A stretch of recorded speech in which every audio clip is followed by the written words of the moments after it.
दुनिया में कोई शख्स ऐसा नहीं जिसने कोई गुनाह न किया हो। इंसान है, बहक जाता है, लेकिन नादाम भी तो हो जाता है। अगर कोई इंसान मुबान करना चाहे और उसके लिए कोशिश भी करे तो खुदारा माजी के ताने ना दिया करे। जब अल्लाह मौका दे सकता है तो आपको क्या तकलीफ़ है। इंसान है, इंसान बने, खुदा नहीं। दूसरों को भी इंसान होने का मार्जन दे। सबने अपनी अपनी कब्र में जाना है। आप पहले अपनी फिक्र करें, बाद में दूसरों की किरदार कशी करें। अल्लाह के रास्ते पे चलने के लिए कुर्बानी देनी पड़ती है, पसंदीदा चीज़ें छोड़नी पड़ती है, ख्वाहिशात ख़त्म करनी पड़ती है। पता है ये सब कौन करता है?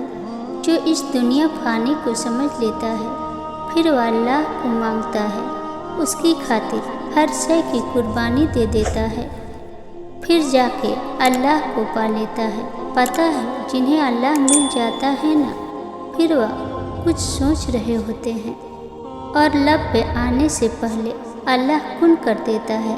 जिन्हें अल्लाह मिल जाता है ना, उन्हें फिर किसी और शय की तलब नहीं रहती। रिश्तों में झुकना बहुत ज़रूरी होता है, क्योंकि अगर हम ऐसा न करें तो रिश्ता बहुत जल्द कच्चे धागे की तरह टूट जाता है। खास रिश्ते वक्त, कदर और इज्जत मांगते, और उन तीनों चीज़ों में से एक चीज़ भी कम हो तो ताल्लुक़ अपनी मियाद खो देता है। आपको अक्सर देखने को मिला होगा कि आप किसी को अच्छा खाना, अच्छे कपड़े और रहने के लिए अच्छा घर दे, लेकिन उसे इज्जत और प्यार ना दे तो जो चीज़ें आपने उसे दी हैं उनकी हैसियत भी सानवी हो जाती है। प्यार, मोहब्बत, इज्जत किसी भी रिश्ते को कायम करने के लिए बहुत ज़रूरी है। जब हम अपने खास लोगों को वक्त नहीं देते तो एक तो वह हमसे ज़हनी और जिस्मानी तौर पर दूर हो जाते हैं, दूसरा फिर कोई राह फरार अख्तियार कर लेता है। ऐसे हम बहुत से ऐसे लोगों से महरूम हो जाते हैं जो हमारी ज़िंदगी में अहम होते हैं। वक्त दे, इज्जत दे और कदर करें। लोगों की मुनाफ़क़त मैंने अपनी ज़िंदगी में खुद को सच्चा होते हुए भी झूठा साबित होते देखा है। मैंने महसूस किया है आपके अपने भी आपके दुश्मन बन जाते हैं। आप मुनाफ़क़त करें तो सारी दुनिया आपकी, जहाँ आपने सच बोला, हक बोला, किसी को उसकी गलती दिखा दी, आपको इतना शर्मिंदा किया जाएगा कि आप समझेंगे शायद आप ही गलत हो। लेकिन इस सब में एक चीज़ को सामने रखें, और वह है ज़मीर। मैं जो करती हूँ सही और गलत में खुद को ज़मीर की अदालत में खड़ा करती हूँ और फिर छुप कर आंसू पोंछ के मुस्कुरा देती हूँ कि मेरा अल्लाह सब देख रहा है। और ज्यादती करने वालों को वक्त आने पर मुंह की खानी पड़ती है। बस सब्र करें और अल्लाह पर छोड़ दें। ये दुनिया और उसके लोग कभी आपके नहीं हो सकते। एक वह ज़माना था, लोग रिश्तों के लिए अपनी खुशियाँ कुर्बान कर देते थे।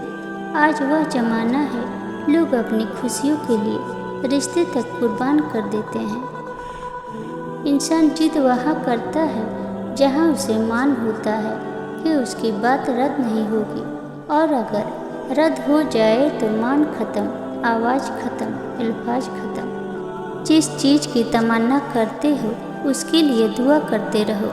मुमकिन और नामुमकिन सिर्फ इंसान के दिमाग का तस्वर है। अल्लाह के लिए कुछ भी नामुमकिन नहीं। मेरी ख्वाहिश है कि मेरा हमसफ़र मुझसे भी ज़्यादा अल्लाह के करीब हो। हम दोनों मिल के तहज्जुद अदा किया करें, मिल के तिलावत कुरान किया करें, दोनों एक दूसरे को कुरान पाक सुनाया करें। खुदा हमसे इतना राज़ी हो कि हम मिल के सीधा शुक्र अदा करें। हम एक दूसरे का हमसफ़र होने पे खुदा के हुजूर शुक्राने की नवाफिल अदा करें, दोनों मिल के तवाफ़ काबा करें। बस इतनी सी हसरत है, खुदा मेरी हसरत है कुन कह दे, खुदा मुझसे राज़ी हो जा, आमीन। वक्त गुजर जाता है, लम्हे बदल जाते हैं, मंजर धुंधला जाता है, रौनकें वैसे ही कायम रहती है। फ़र्क सिर्फ कल और आज में होता है। कल जहाँ आप थे वहाँ आज कोई और होगा। यही जिंदगी है। पुराने लोग जाते हैं, नए लोग आते हैं, कहीं कोई खला बाकी नहीं रहता। कानून कुदरत है और इस पे कायनात चल रही है। जिंदगी नहीं रुकती कभी भी, उसने गुजरना है, फिर आप जैसे भी गुजारें। नफरतें तकसीम करके या मोहब्बतें बांट कर। किसे खबर है बदलती रुत ने पुराने पत्तों से क्या कहा। जो आज है वह कल न होगा, कोई भी लम्हा अटल न होगा। इस दुनिया में इंसान को रहने के लिए बहुत सी चीज़ों की ज़रूरत होती है, मसलन रिश्ते, पैसे, औलाद और इसी तरह बहुत सी चीज़ों की। मगर ऐसी ज़िंदगी जिसमें सुकून और इत्मीनान होता है, वह जीना जिसमें कामयाबी होती है, वह जीना जो इस एक चीज़ के बगैर नामुमकिन है, वह भला क्या हो सकती है। वह है इंसान की रब से मोहब्बत। हमारे इर्द गिर्द हर तरह की मोहब्बत मौजूद है। माँ बाप की औलाद से मोहब्बत, औलाद की माँ बाप से मोहब्बत, बहन भाइयों की मोहब्बत, उस्ताद से मोहब्बत और दोस्तों से मोहब्बत। मगर उन तमाम अक़साम की मोहब्बत में सुकून और इत्मीनान भी हो ये ज़रूरी नहीं है। औलाद और माल को कुरान मजीद में वैसे भी आजमाइश कहा गया है। ये ऐसी मोहब्बत है जिसे इंसान उगता भी सकता है और नुकसान भी उठा सकता है।